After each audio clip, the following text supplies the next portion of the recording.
Hello guys, welcome to Zeenat garden and சமையல்.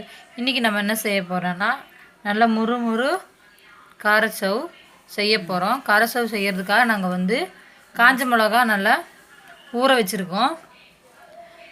10 பல் பூண்டு எடுத்துருக்கோம். இப்போ இது காஞ்ச மிளகாவும் பூண்டும் நம்ம நல்லா அரைச்சி பேஸ்ட் பண்ணி எடுத்துகிட்டு வந்துடலாம். இப்போ காஞ்ச மிளகாவும் பூண்டும் நல்லா நெய்ஸாக அரைச்சி எடுத்துகிட்டு வந்தாச்சு. இப்போ இது நம்ம ஒரு பாத்திரத்துக்கு மாற்றிக்கலாம்.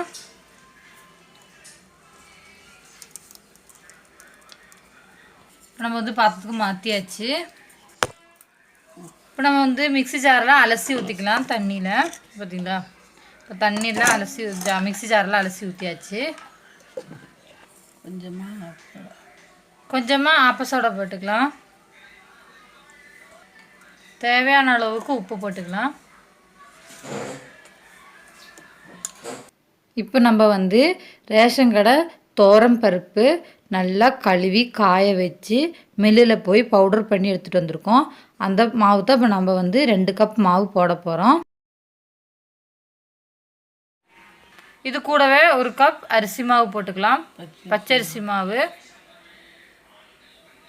இப்போ நல்லா மிக்ஸ் பண்ணிடலாம்.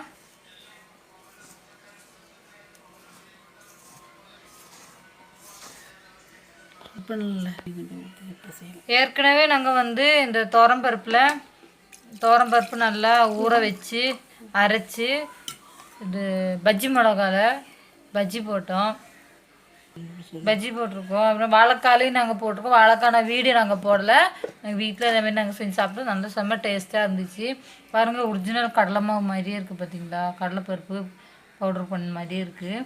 துவரம்பருப்பு நல்லது தான். நீங்கள் ரேஷன் கடையில் துவரம்பருப்புலாம் விடாதீங்க. விடாமல் இந்த மாதிரி வாங்கிட்டு கூட இந்த மாதிரி நீங்கள் செய்யலாம். சாம்பார் தான் செய்யணும்னு இல்லை, இந்த மாதிரி பஜ்ஜி பண்ணலாம். அதே மாதிரி தான் காரச்சவு ஓமப்பொடியெல்லாம் செய்யலாம். நல்லா டேஸ்ட்டாக தான் இருக்கும். பசங்களுக்கு ஈவினிங் ஸ்நாக்ஸ் இந்த மாதிரி நீங்கள் செஞ்சு கொடுக்கலாம். இதில்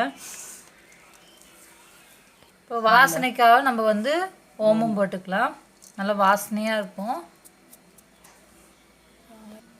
கொஞ்சமாக எண்ணெய் ஊற்றிக்கலாம். இப்போ மாவு நல்லா அழுத்தி பிசைஞ்சிக்கலாம்.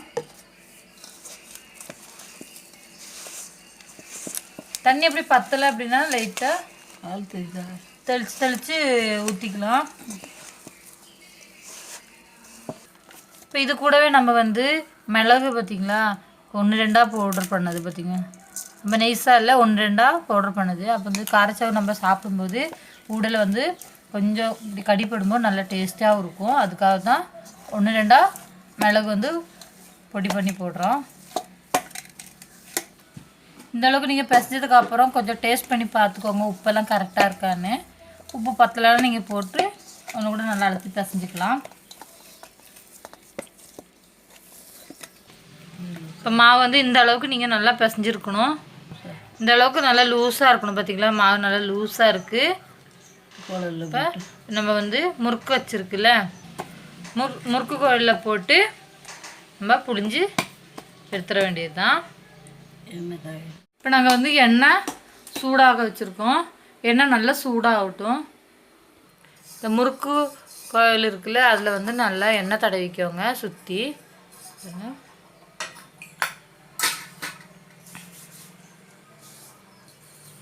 நல்லா ஃபுல்லாக நாங்கள் எல்லாம் எண்ணெய் நல்லா தடவியாச்சு. இப்போ மாவு கொஞ்சம் எடுத்து உலக்கில் போட்டுக்கலாம். கையில் கொஞ்சம் எண்ணெய் நல்லா தடவிட்டு இதே மாதிரி மாவு கொஞ்சம் லைட்டாக உருண்டை பிடிச்சிக்கோங்க. பிடிச்சது முறுக்கச்சில் போட்டுக்கலாம். இப்போ எண்ணெய் நல்லா சூடாகிடுச்சு. இப்போ இந்த எண்ணெயில் நம்ம புழிஞ்சு விட்டுறலாம்.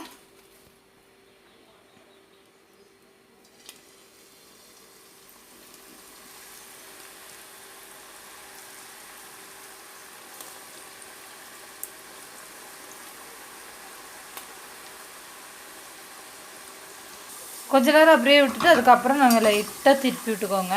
பாருங்கள், நல்லா அழகாக வந்திருக்கு. இல்லை லைட்டாக இந்த பக்கம் சவுந்துச்சு. இப்போ நல்லா வேகட்டும். இப்போ நல்லா வெந்துச்சு. பார்த்தீங்களா, எண்ணெய்லாம் சலசலப்பெல்லாம் நின்றுச்சு பாருங்கள். இப்போ நம்ம எடுத்துடலாம்.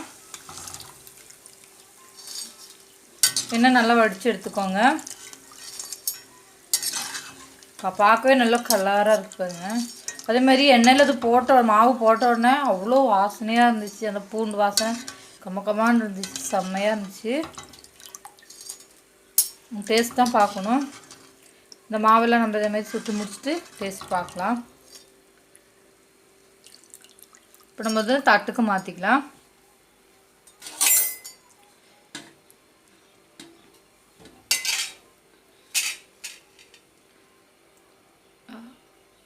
நம்ம வந்து தட்டுக்கு மாற்றியாச்சு. பாருங்கள், கடையில் வாங்கின மாதிரியே இருக்குல்ல பார்த்தா கலரெல்லாம். இதே மாதிரி மீதி இருக்கிற மாவெல்லாம் நம்ம போட்டு எடுத்துடலாம். இப்போ நம்ம வந்து எல்லா காரச்சவும் சுட்டு முடிச்சாச்சு. பாருங்கள், இது வந்து முறுக்கு சுடுற மாதிரி தான் நாங்கள் சுட்டோம். சுட்டுறதுக்கப்புறம் இது மாதிரி பார்த்தீங்களா அப்படி நாங்கள் உடச்சி விட்டோம். இந்த பெருசு அளவுக்கு நம்ம பெருசு வேணால் கூட நம்ம பெருசாக வச்சுக்கலாம்.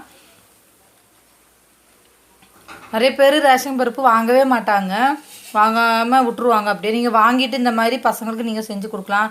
ஈவினிங் ஸ்நாக்ஸுக்காக ஸ்கூலுக்கு நீங்கள் ஸ்நாக்ஸு கொடுத்தனுப்புனா கூட நீங்கள் கொடுத்தனுப்பல. இந்த மாதிரி செஞ்சுட்டு நல்லா செம்ம டேஸ்ட்டாக இருக்குது. பாருங்கள், இப்போ நம்ம டேஸ்ட் பண்ணி பார்க்கலாம் எப்படி இருக்குன்னு.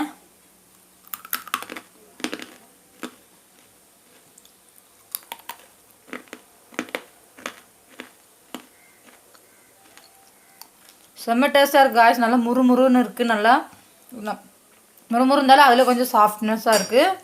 ரொம்ப கல் மாதிரி இல்லாமல் நம்ம நல்லா கிறிஸ்பியாக இருக்குது. செம்ம டேஸ்ட்டாக இருக்குது. நீங்களும் இதே மாதிரி வீட்டில் ட்ரை பண்ணி பாருங்கள். ரேஷன் நாங்கள் வந்து பருப்புனால கொஞ்சம் கலரு கொஞ்சம் டார்க்காக இருக்குது.